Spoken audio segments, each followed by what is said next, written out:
Hi guys, welcome to the Sphons CCW Live Show. A little shy on people tonight. We'll check in here, make sure we're up and running, and everything looks good.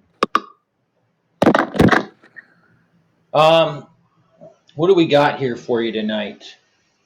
We got a bunch of stuff here for you. I'm going to try and run two computers here and deal with comments and different things like that, so bear with me for a second. Like I said, welcome to Sphons CCW Live Show, brought to you by, of course, Sphons CCW, thisandthatdistribution.com, and Minerva Sportsmans Club. Notice over here we got Nate reading the magazine. I don't know what he's reading, but it looks pretty good. New product guide. One of our product guides. So there you go. All new fun toys. Yeah, right. All right, so upcoming classes. What do we got upcoming? Looks like 12-15. We got a CCW class coming up. Lots of room in that class. Indoor. We're going to be shooting indoor for all winter. All winter. We got our indoor range Operable done. Anyway. Well, yeah, it's operable. I wouldn't say it's done, but it's operable and usable, and it's definitely warm. Yes, it is warm. So we're going to shoot inside all winter, so you don't have to freeze your butt off. 118, we got a CCW class. 119, we got pistol fundamentals. Pistol fundamentals is just that. It's a fundamental class, practical application of your pistol for accuracy, movement, different things like that. So if you're having trouble with shooting, then that's the class that you need to do. February 22nd, 23rd, we've got defensive pistol. That's a 2-day class. That's going to be, proper use of cover, movement, close-in drills, far-out drills, barriers, all kinds of barriers, thinking, procedures, laws behind things. There's a ton of stuff in that defensive pistol class. So, you might want to head to our website and check that out. The other thing we've been asked about a bunch in the last few weeks is armed security class. And we don't actually do the armed security class. We contract a couple fellas to come in and do that for us. So we've been in contact with him, and if we have some interest in doing another one, then we can get another one going. So if you're interested in doing an armed security class, shoot us a line, email sponsccw@gmail.com, and let us know. Stop in the store, call. Yeah, something.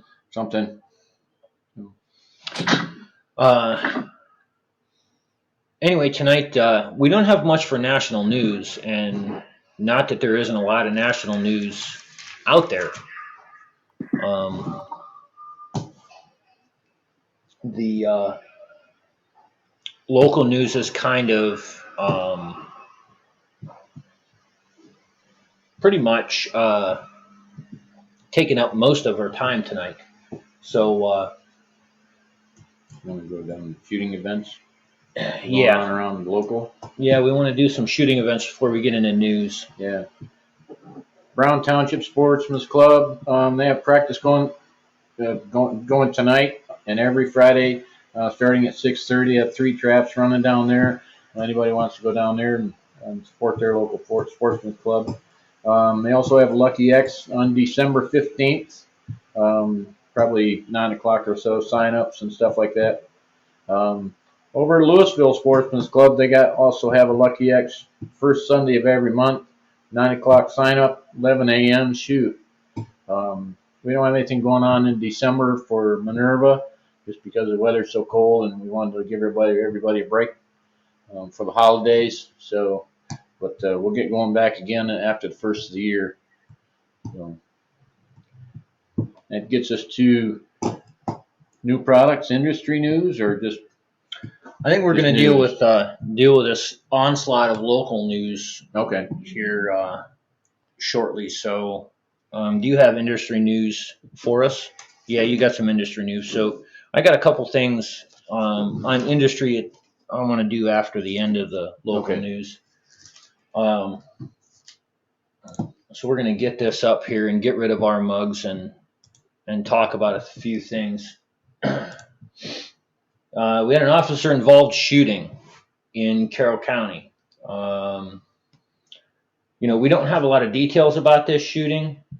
We do know that the fella who was shot by the officer has perished. Um, Bureau of Criminal Investigation for Ohio is still investigating it. I know Carroll County Messenger and the News Leader had a follow-up article to this today. I don't think it really adds anything other than the family's account of what happened. So if you want to head to their website and check that article out today too, you can.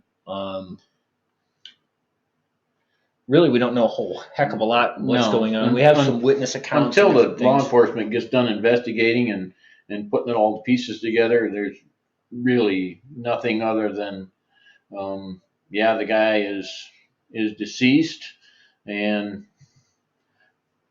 got into it with the law enforcement, and that's about it. So Yeah, I don't have a whole lot to add to that one. It's unfortunate. It hits really close to home, just like it did a couple Yeah. weeks ago with the guy in Minerva. the fella in Minerva. And if I can pull that up, they did have a indictment in that one, so we may search for that here shortly. What else do we have here? Ohio woman. There's the one for the. Yes. No, that's not the one. Springfield Coles. Oh, here's the Minerva one. So a couple weeks ago, we had a shooting just outside of town in a trailer park in Minerva here. So this looks like the Alliance Review. The Canton woman's been arrested for what investigators say was her role in a suspected drug robbery gone awry that left a man in Paris Township area dead November 8th and another man in a hospital with gunshot wounds. Stark County Jail records show Courtney G. Van Camp, 19 of 242 34th Street Northwest, was arrested November 12th at the Austintown Police Department by Stark County Sheriff's deputies on warrants charging her with complicity to robbery and felonious assault. She's one of three suspects in the robbery that left one of them with 3 gunshot wounds and their suspected victim dead. Stark County records show Van Camp and Caleb Pugh, 22 of New Philadelphia, were with Kevin Taylor, 18 of 2416 Faircrest Street, Southwest in Canton Township, when they reportedly tried to steal marijuana from a 22-year-old who lived in Skyland Hills Mobile Home Park in the Minerva area. Deputies believe the resident Ryan E. Moore shot Taylor 3 times, resulting in Taylor, Pugh, and Van Camp fleeing and heading for Mercy Medical Center in Canton. Sheriff George Meyer said witnesses reported that after they left, Moore began picking up shell casings in an attempt to cover up the incident. Then he handed one of the neighbors a duffel bag containing a small amount of marijuana and returned inside his trailer, where neighbors say he is believed to have fatally shot himself. Pugh had dropped Taylor and Van Camp off at the Canton Hospital and then returned to New Philadelphia, where deputies arrested him. He was charged with felonious assault and robbery. A robbery warrant was issued for Taylor's arrest. The court records show Taylor had been already wanted on misdemeanor theft warrants issued 6 days earlier for an unrelated incident, after he was accused of using a self-scan checkout at a local Walmart and failing to scan all the items he allegedly purchased. He was convicted in August for stealing $175 in merchandise from the same Walmart store, the court records also show. Van Camp and Pugh remained behind bars. She was held in lieu of a $50,000 bond. He was held in lieu of a $100,000 bond, both pending court hearings. So another one, as we have details, they're slowly emerging from the local area here. doesn't really give us the whole story, but gives No. us some more information behind that. Moving on here, we got a woman hit in the head with a gun during a robbery in the Springfield Kohl's parking lot, and there's not a whole lot with this one. That's Essentially south here, Lucas County. Police say a 57-year-old woman was parked near the Kohl's sign on the side of the building. Investigators say the male suspect approached the woman and told her to give up her purse or he would shoot her. According to a police report, the victim offered the man cash. He tried grabbing her purse. The lady fought back, and the suspect hit her in the head with a gun. Sheriff's office is adding more patrols in the area, and Springfield Township trustee is giving the sheriff's office $10,000 to patrol the Spring Meadows area for the holidays. Yeah, so once again, not a lot of details in this.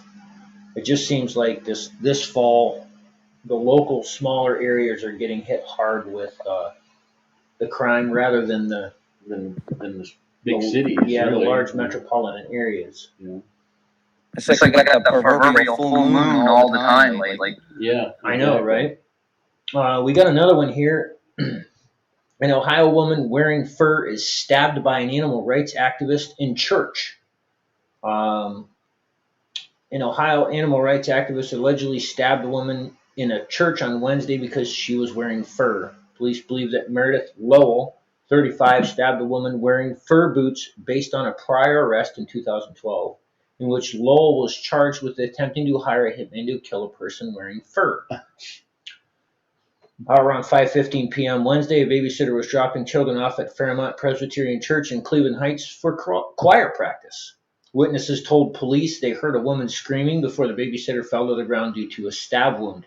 When police arrived at the church, they found a young woman lying on the ground, surrounded by blood, clutching her left side. A man was pinning Lowell down to the floor nearby, waiting for police, according to the report. Police Chief Annette Mecklenburg praised the church staff member who restrained Lowell. According to News 5 Cleveland, they put their safety at risk. They were able to restrain her and hold her down until police arrived. Chief Mecklenburg said, "They are to be commended for their actions, no doubt." Lowell stabbed the victim twice in her arm and once in her abdomen. Police said Thursday morning she was taken to the hospital with non-life-threatening injuries. Lowell remains in jail with $1 million bond.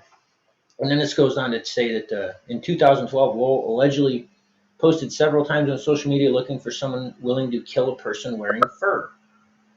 I would like to create an online community for Facebook which would allow me to find someone who is willing to kill someone who is wearing fur toward the end of October 11 or early November 11, or possibly January 2012 or February 2012 at the latest, Lowell wrote, according to the indictment.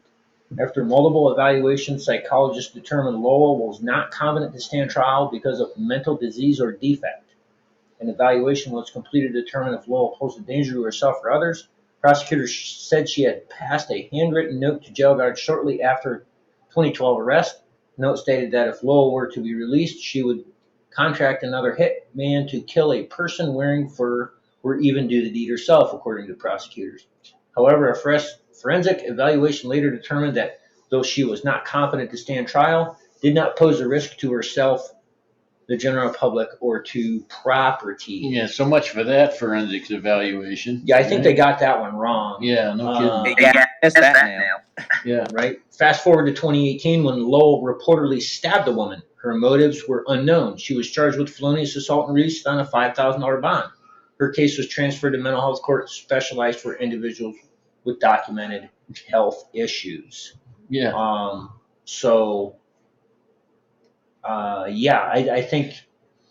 I think they missed out, like Nate said. They missed the nail on that one. Yeah. Once again, this happened. Where are we at here? Cleveland Heights. So not. It's a bigger metropolitan area, but not a massive metropolitan area. Mm-hmm. Moving on here. We had a Canton home invasion last week. The victim died. The fourth arrest was made. One of the two victims from that brutal home invasion in the past weekend in Canton is now dead. 60-year-old Mark Neely succumbed to his injuries. 4 people broke into Neely's home in the 1200 block of Raft Road Southwest Saturday night, pushing him and his wife down the stairs and beating them with a pistol. 4 suspects are jailed now. The latest arrest occurred Wednesday when 47-year-old Joel Owens of Green was picked up by Canton police charged with complicity to aggravated burglary. Suspects can expect new charges in the death of Neely. Yeah, So, you think? No idea why they would, invade this man's home and then kill him. He's 60 years old, for God's sake. I didn't find another article. No, I didn't find one either today. That told us about the original crime or what happened to them, why they were there. But 1200 block of Raft Road Southwest. That's not a terrible neighborhood, but judging from the neighborhood, I wouldn't think the guy got a couple $100,000 laying around in cash that they I want to would steal. doubt it. That's a working class neighborhood. He might have $50 in his pocket, right?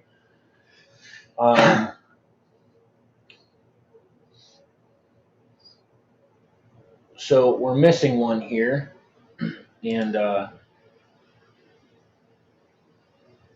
we're going to see if we can pull up this bookmark here.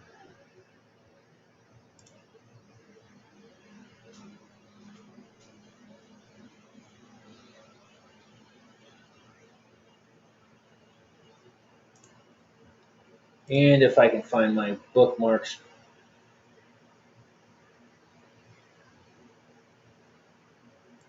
bar here, which, there we go.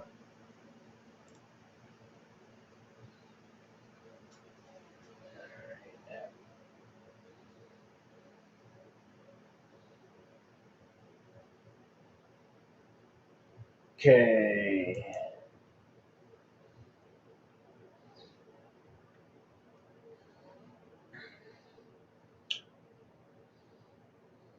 So what we got here, essentially, Dayton, Ohio, a 63-year-old man accused of shooting and killing 2 teens in his West Dayton property was indicted Thursday on charges of murder and felonious assault. As we get through this article, you're going to quickly realize, if you've been through one of our classes, that he's made some very grave mistakes on this one. Which comes after months of public outcry over a lack of arrest and criminal prosecution in the killings. Victor Santana, who owned a home at 848 Connor Street, has been indicted by the Montgomery County Grand Jury for fatally shooting 17-year-old Dayton resident Devin Henderson and Xavier Harrison. Evidence in this case does not demonstrate a reasonable claim for self-defense, Montgomery County Prosecutor Matt Heck Jr. said. And this is an important sentence. I want everybody to really look at this sentence. Does not demonstrate a reasonable claim for self-defense. Everybody has to understand when they claim self-defense. There's several conditions that you have to meet to claim self-defense. And if your conditions are not correct and or your story to the police, I would say, is not correct, and they throw out your ability to use self-defense as a defense in court, the only thing that you're left with is a confession. Right. Because you told him you shot the people. So, and he can't claim castle doctrine because of the fact that they were not in his residence. They were in his garage. And that was one part that I was going to get to. If we get down here, he faces 4 counts of murder, 5 counts of felonious assault, and 1 count of attempt to commit murder. Henderson, 17, of Dayton, died after being shot twice in the back in a detached garage, according to the crime scene and autopsy photos in Montgomery County Coroner's Office records. Harrison, also 17, was struck by gunfire in his back, arm, and thigh in the garage, the records show. We're going to skip through some of this. The department investigators met with a panel of assistant prosecuting attorneys and reviewed the evidence in the case. It was agreed by everyone that additional investigation needs to be completed before formal filing of charges, Flanagan said at the time. The investigators will notify us when the investigation is complete in order to set a date to present the filing. Now, it says in here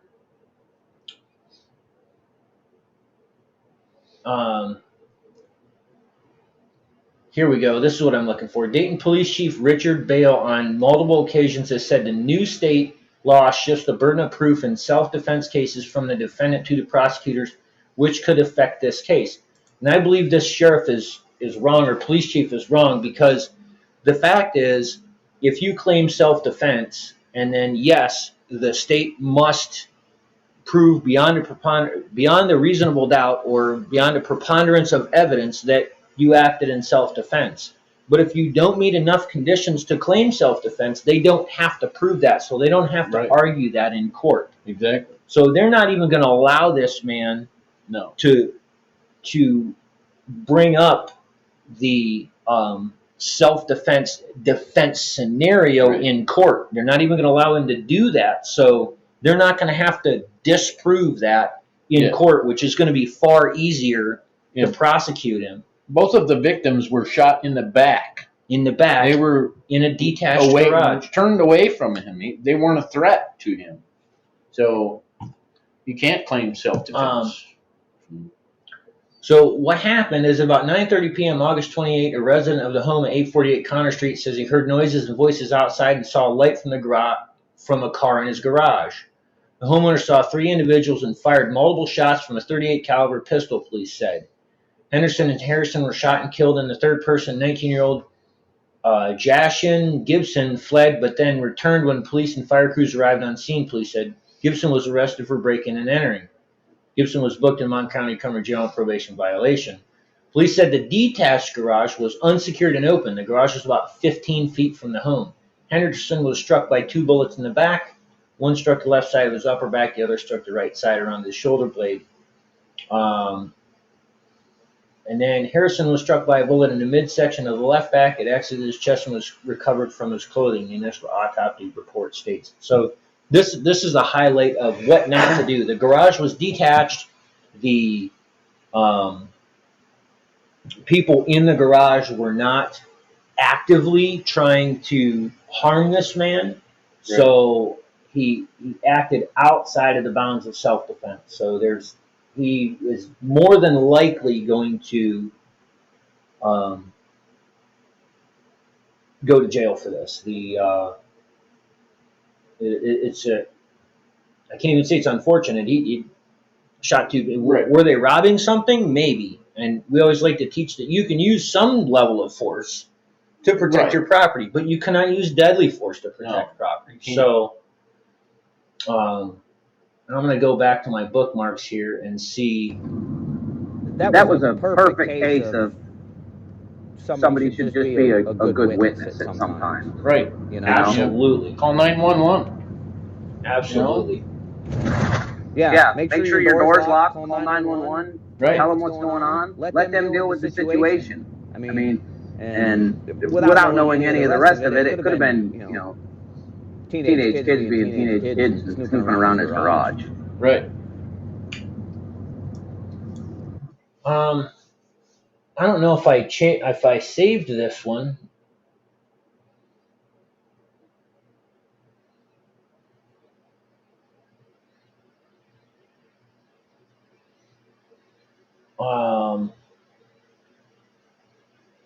So I don't see it. What I wanted to talk about is the 5 gas station robberies or convenience store robberies that in 13 hours. In 13 hours here in the city of Canton. So I'm sorry, I can't. I thought I saved that.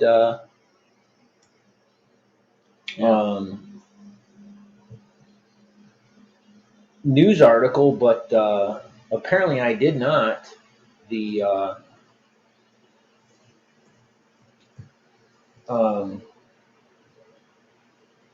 I guess we'll have to save that for next week, because that kind of goes right along with what we're trying to get through for this show here. And when we get to our self-defense video, I guess we'll talk about it a little bit more, but just be aware that in the last week, there's been 5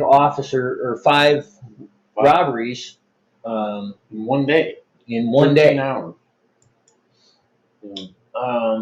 And then from Fox 19, we got this thing here Ohio lawmakers propose a bill that would allow a person to use deadly force in self-defense. This is a completely garbage headline. You can use deadly force in self-defense, providing you meet the right conditions. What they're talking about here is what is commonly called a stand your ground law, where you do not have to retreat before using force or deadly force in self-defense. It has been introduced, Senate Bill 237. So, go to Fox 19 and check the version of the Senate bill out, read it, and then write your legislators about whether or not you agree or disagree with this particular bill. That's how we get our voice across. So write them, tell them, hey, I either want this or I don't. We're not here to tell you what you do and don't want, but that's for you to decide. Sure is. I think I'm probably going to write them in and say, hey, this is a better idea than the situation we're in now. So let's go ahead for this one. But it's not something you want, then let them know. The other one is Ohio Supreme Court to decide whether gun owners can drink at home. This is another really misleading headline. And we talk about this in several of our classes, especially in the defensive pistol class.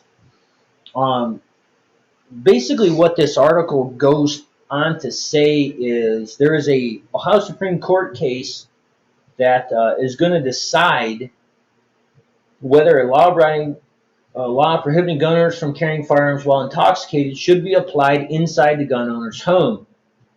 I think it's kind of ridiculous that that would even be stretched that far, but apparently at some point in time, somebody had to use a firearm to defend themselves, and they had had a few drinks, which, understand, even if this law passes, your ability and your inebriation level is probably going to be called to the witness stand. But, we're going to try and keep up on this one and decipher it and figure out what this is going to do for folks. Yeah, that just doesn't make sense. So, yeah. It's not real. Just doesn't seem real bright.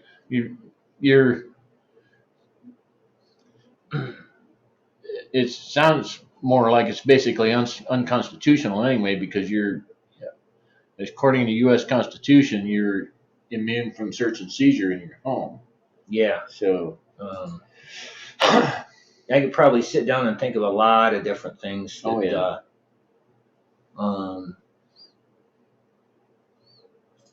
are not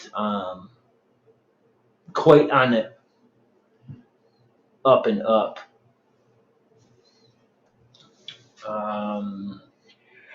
So we got through mostly local news, and that pretty much took off a lot of the show. We got a couple things, industry news, that we want to kind of share with you guys.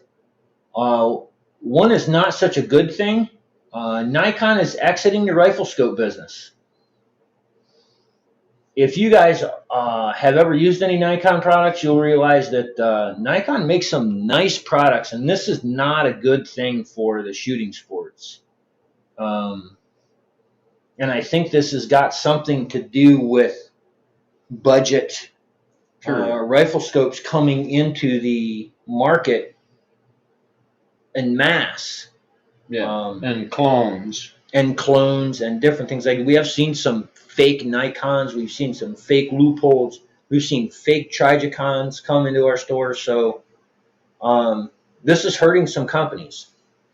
We do sell some Nikon products, and we enjoy our Nikon products. And I was actually thinking about buying a Nikon product and using it on a long range rifle. That goes back to the brick and mortar retail business and several companies who sell high-end optics who don't enforce MAP policies too.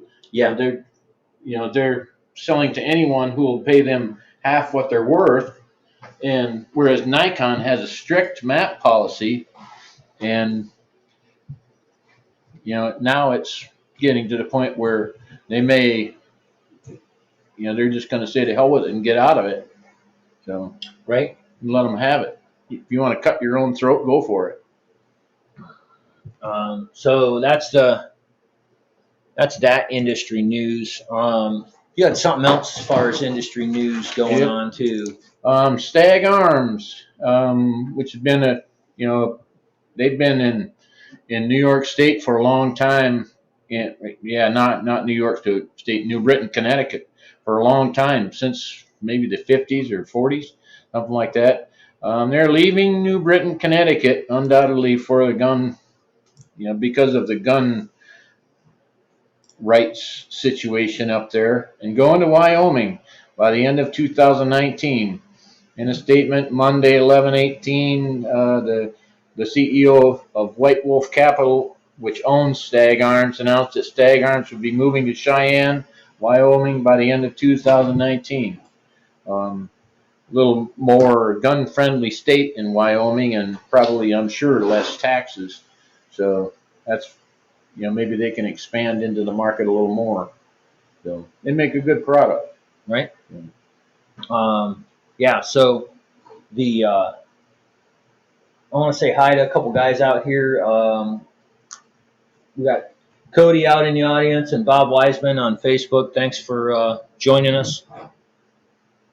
I guess our overall theme tonight, we always do shooting tips and concealed carry tips right about this time, and then we're going to look at a self-defense video, and this is going to play right into it too. But number one carry tip: carry your gun. Yep, that's exactly right. I mean, it ain't going to do you any good if it's laying home on the dresser or in the safe or something like that. So right, it's kind of like forgetting your spare tire and then having a flat. Yeah, You'll only do that once, and if you need it, you have to have it. It doesn't do you any good right at home. The thing about it is, you may literally spend the rest of your life wishing you had not forgot your carry gun. Right. Exactly. That's the unfortunate part about it. So, and a lot of people don't like to carry in the winter, or they carry a different gun in the winter because of the clothing situation in the cold and stuff like that. And but you should also be aware of how you carry your gun. If you've changed your mode of carry just for the weather, you need to practice that so that you are still effective if you need it also. Absolutely. And, so just don't leave your gun at home, but also you need to know how to use it and not be reaching for your side for a gun you're carrying on your hip when you're wearing a shoulder holster. Absolutely. So, well, that just goes right back to a couple episodes ago, training with your gear. Yeah, training with your gear all the time. And the thing is, you gotta get out. You gotta test that gear. Right. You might have an issue that you didn't even think of. Yep. Especially now in the winter. I mean, 2 shirts and a coat is kind of a norm in Northeast Ohio here. Sure. So that hoodie that is comfortable and warm may be a royal pain in the butt to get around the butt of your handgun to try and get it out of the holster. Yeah, and not to mention the fact that if you're carrying on your side in like a 3 o'clock position, and you normally pick your whole shirt up, and it's 0 outside, to draw your gun. Yeah. Then that's not going to be real comfortable either. Right. So, but if that's what you want to do, that's fine. And but there's some choices to be made that you have to be comfortable with and be practiced doing. It's a trade-off. Every bit of it's a trade-off. Absolutely. So that's going to lead us into a pretty good drill that you guys can use. Our shooting tip tonight is training with realistic drills and in realistic situations. We've been hammering on getting out in terrible weather, being that it's wintertime. This is a real simple drill. It takes 15 rounds of ammunition to complete this drill. what you're going to do is you're going to staple up an 8.5 by 11 piece of paper, and you're going to start one-handed from the low ready position. You're going to back up from the 3-yard line, start with a one-handed low ready position, and fire 5 rounds into your 8.5 by 11 piece of paper. And then you're going to evaluate your score. Remember, hits count first, speed is second. You're going to back up to 5 yards. You're going to fire 5 rounds from a 2-handed low ready position. And then you're going to back up to 7 yards, which is 21 feet. And you're going to fire 5 rounds from the low ready position, 2-handed.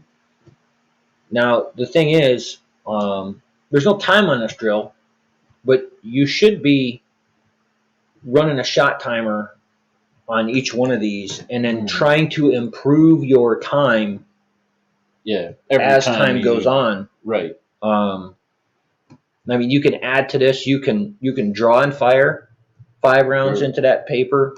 You can step behind a mock barrier and fire 5 rounds into that paper. So there's a ton of things that you can do to do that. Yeah, you can set it up all at once with the 3 targets and just have one firing line and do it 2 shots. And, I know do it in 5 or 6 seconds if you have a shot timer, and that's a really good evaluation of your shooting skill to get 2 shots a piece on a piece of paper, at different yardages in 5 or 6 seconds. Sure. And that's that will tell you a lot right there about your control of the gun and your fundamentals real quick. Yeah, absolutely. So use a realistic drill like this. This is going to simulate defensive distances, defensive accuracy needed. Like I said, hits count first and time is second. You cannot miss fast enough to win a gunfight no matter what you do. Yeah. And the big thing about it is push your boundaries a little bit so that you're not just doing that over and over and over in the same time and stuff. With a shot timer, you should be striving to improve. And if you push the boundary a little bit, you'll get better at it. Absolutely. So what we're going to do here is we're going to talk about our defensive video, and we'll get rid of our mugs here for a second. If I can push the right button. And we're going to check this out. This is a Mr. Hero in Akron. Fits right along with our issues that we've been having here in small town America for the last couple weeks. But let me check this out, and I'm sure you guys out there in the audience can pick up some pretty bad mistakes and some opportunities to defend yourself in here. So what we got a couple guys that enter a Mr. Hero, and the guy pulls out a gun right there. And if you notice, any of you firearm aficionados out there will realize that is a Heritage single-action 22 caliber revolver. And I would bet the clerk behind that counter has no clue. No clue, and it probably looks like a howitzer from the wrong end. So watch this here. He's going to have a buddy in there with his hood pulled. You notice the right side of your screen, the guy's face is clearly visible on the camera. So we can't really see the clerk, but they're demanding money. If you notice really quickly here, the gun is down. It's not within his peripheral vision. His buddy doesn't have a weapon. They just pointed a gun at you. Right here is the absolute time to open fire.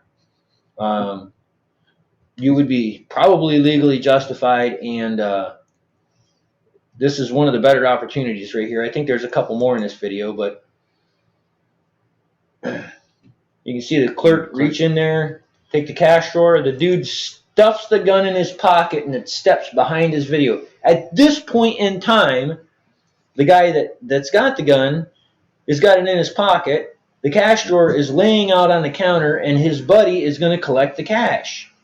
So if you were armed at this situation, the robbery is over. Now you should be pulling your firearm.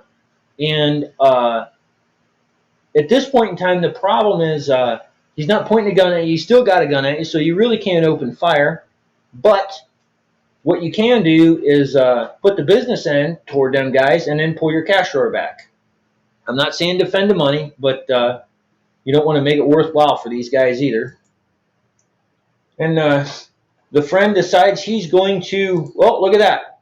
The buddy is now collecting the cash out of the cash register, and the man with the gun has left the building, ladies and gentlemen. This is a wow. So, not really on board with this, but then his friend's like, wait, I got the money, dude. So this fits right into our theme here.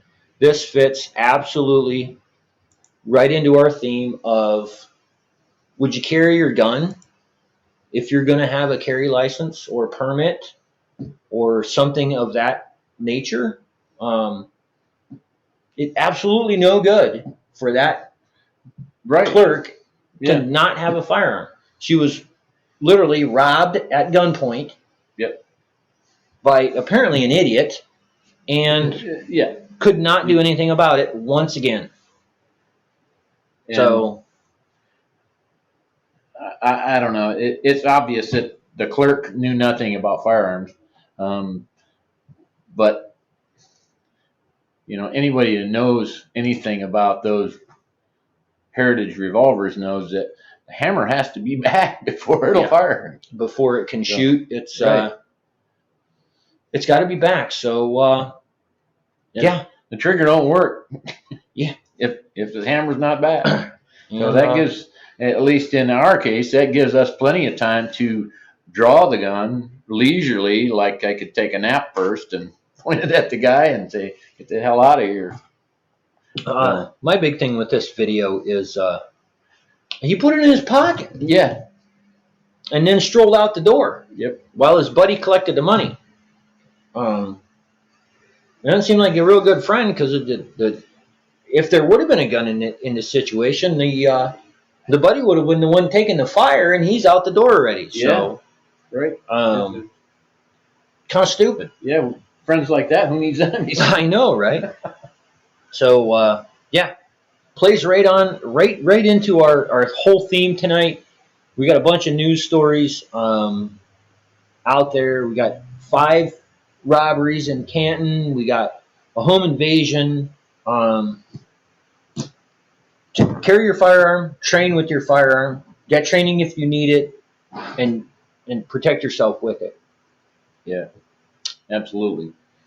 Yes, training is expensive and ammunition is expensive. The alternative is a lot more expensive, right? So, and we have all kinds of classes to remedy that situation here at Sphons CCW, and there are other people who do too. If you're not local from around here, but don't be on the short end of the stick if that happens to you, and it can happen anywhere. Right. So it's just terrible. Yes. No reason for it in this day and age. Nope. All right. Enough with the bad news. Well, let's do something better. Looks like you got a. I got some new products. Night sights. Actually, they're not actually new products. They're products of the week. Upgraded products. Upgrade products. We like these products.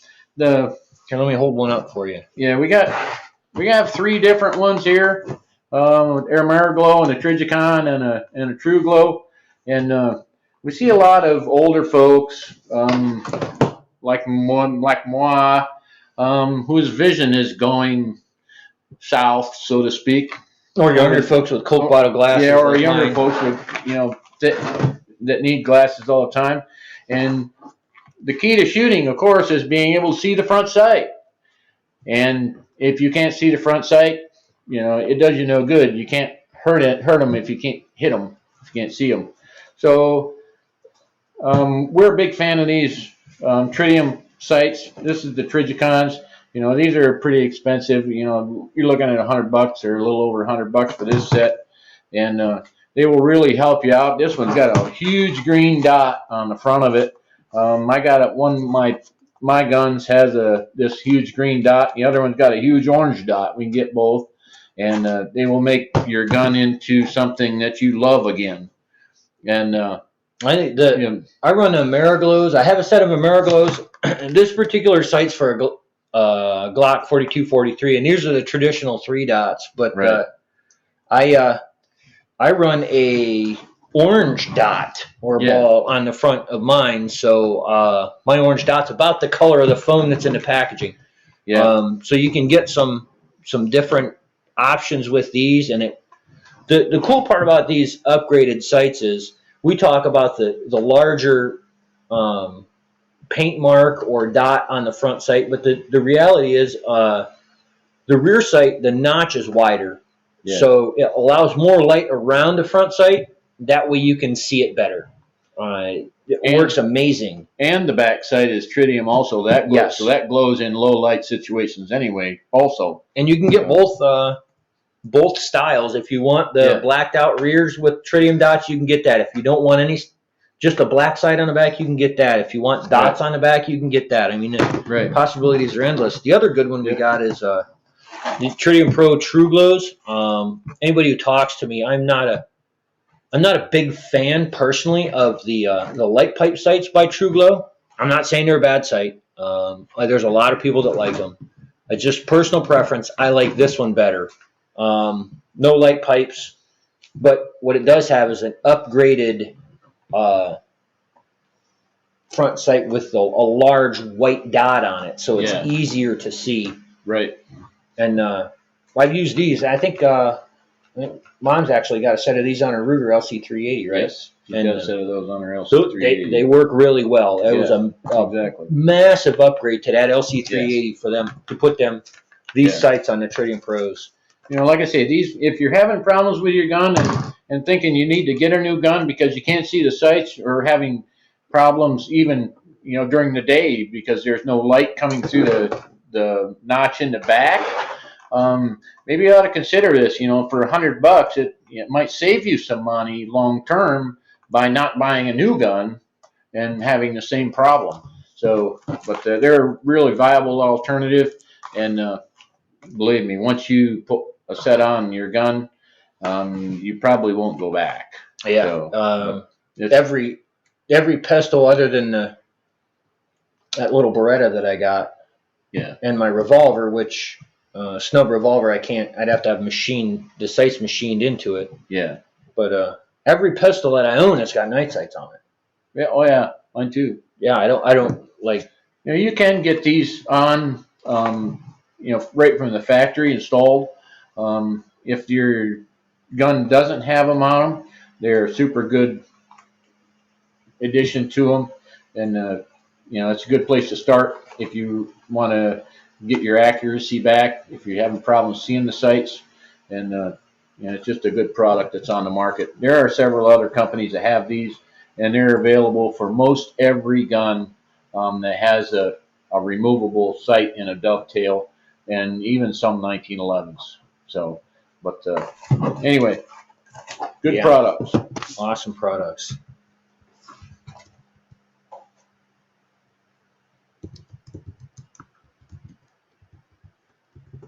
Replying to Corey's comment here.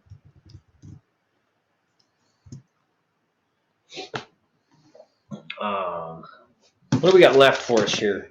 We're not running. We're actually not running over all that much. New products. I got a little list of new products here. I'm going to let you talk about that for a minute. I'm going to try and find that. Yeah, we got of course, we got the new Security 9 Compact Pro and Pro models coming out. We do have a Security 9 Compact in the store. That's a pretty nice gun. Of course, Ruger quality. Warranty is superb on any Ruger product. And so they got a Pro model coming out that's a little bit different, a little bit upgrades, maybe a better trigger on it. and that might be something you want to check out. Mossberg has finally come out with their 350 bolt guns that a couple of suppliers. We've seen them on some of our suppliers lately. So, that's going to be a good addition. The Mossberg Patriot and the 450 Bushmaster has been a top seller around here for quite some time. And we're expecting the 350 Legend to be almost as good, and as far as quality and accuracy and everything. 350 Legend ammo is back. It is restocked. It's good deer caliber. Just come out. Personally, I don't know anybody that's taken a deer with the 350 Legend, but it's from everything we've seen, the velocity is right, the expansion is right for the projectile, and it should be a good alternative to shooting a big old heavy kicking gun, like the 450 Bushmaster. Also, Canik is coming out with and maybe they already have, a TP9SF Compact. That should be a good carry gun. Every Canik we've ever seen is more or less flawless, and never seen one really have a malfunction as far as that goes, and they're always super accurate. They're a good alternative to a more expensive gun, and you can pick them up normally for $350 or $400, which is a good range of price for those. They're good quality. I think they're made in Turkey or something, aren't they? Yeah, I think so. But but they're distributed by Century Arms, and which is a good company anyway. And that's we've seen some other new products, and Henry's of course coming out with that garden gun, which is a smooth bore lever action 410, and that's readily available for people who want to shoot a chipmunk off their porch or something, or out of their bird feeder this winter. Yeah. And providing it's legal to do so. Providing it's legal to do so in your area, but there's a lot of different stuff coming out there. And coming into 220, I'm sure there's going to be a whole lot more new products coming out. Absolutely. So I found this article. Let me see if I can get rid of our mugs here shortly and see if we can get there. 2 people pistol whipped in a string of robberies targeting businesses in Northwest Canton. Police are investigating 5 robberies that took place in Northwest Canton on Monday. First robbery happened at a gas station in the 2400 block of Tusk Street East around 10 a.m. According to the police report, 3 men came in the store and hit the clerk with a gun. They took a cell phone, cash, and lottery tickets. The next incident was a 2900 block of 12th Street Northwest about an hour and a half later. In that case, 2 suspects got away with cash. The same location was hit that night at 7 p.m. by a single suspect. About 45 minutes later, another gas station in the 2200 block of Tusk Street Northwest was targeted. The suspect took cigarettes and money. Later that same night, around 11 p.m., a person was held at gunpoint inside a Subway in the 160 block of Dubert Avenue, Southwest. 1 person inside the business was hit with a gun. The suspect were armed with a handgun and a rifle. According to police reports, the suspect took cash in a safe. If you got any information that can help the police, call the tip line at 330-489-3117. Yeah. Once again, carry always. Probably not going to want to take on 2 people with a pistol and a rifle, but it depends on whether you got a couple just depends of on the flunkies situation. like that last video we watched, where one turns around and puts the gun in his pocket. I know, right? So I don't know a better way to put it, but carry your gun. I mean, carry your gun. It is what it is. You absolutely cannot defend yourself with a firearm if you don't have a firearm on you. So yeah, there's nothing else to say. I mean, if you don't have your gun on you, there's nothing you can do except take whatever is meted out by someone else. I mean, if you're physical enough, if you have training enough, if you're capable enough to defend yourself barehanded or with a knife or something like that, then phenomenal. I mean, great. Yeah, exactly. But, if you're a black belt in karate or kung fu or something, go for it. But yeah, for the average person, all we can actually do is, if you're at all the least bit interested in any kind of firearms training and think you need it because you have been scared for your life one time or another, come and see us. We can help you with that. Even if you've never fired a gun, come and see us. There's always a place to start in the firearm training business, and we've all been there. And anyone who tells you any different is lying to you. So everybody started at the bottom. Yep, everybody started at the bottom. And if you think you want to become a competition shooter and you've never fired a gun, come and see us. We have products and classes and training and stuff where when you get all done, you can be a competition shooter. And that's just the way it is. It's all about training. You want to be an instructor, you want to be a good armed civilian. Sure. The possibilities are endless. Yeah, absolutely. Well, anyway, we are actually a minute ahead of schedule. So that's what we got for you guys tonight. Leave us something in the comments. If you found something you liked, you didn't like something, it doesn't matter. Leave us something in the comments. Thanks everybody for joining us. Once again, this is brought to you by, of course, Sphons CCW, This and That Distribution, and the Minerva Sportsmans Club. If you have shooting events that you wanna get out there, if you're a nonprofit club and you have something you want to get out there, let us know. Yeah, we're more than happy to put it up. You see a news article you want us to take a look at, let us know. sponsccw@gmail.com. You run across a video, you want us to put it on the show and take it apart and tell us what you think. Send us an email with a link to the video, and we'll do something with it. So in the meantime, like our page if you want to, and if you're watching on YouTube, we could always use some more subscribers and likes and video comments on that too. So all right, guys, thanks for joining us, and enjoy your weekend. Have a good night.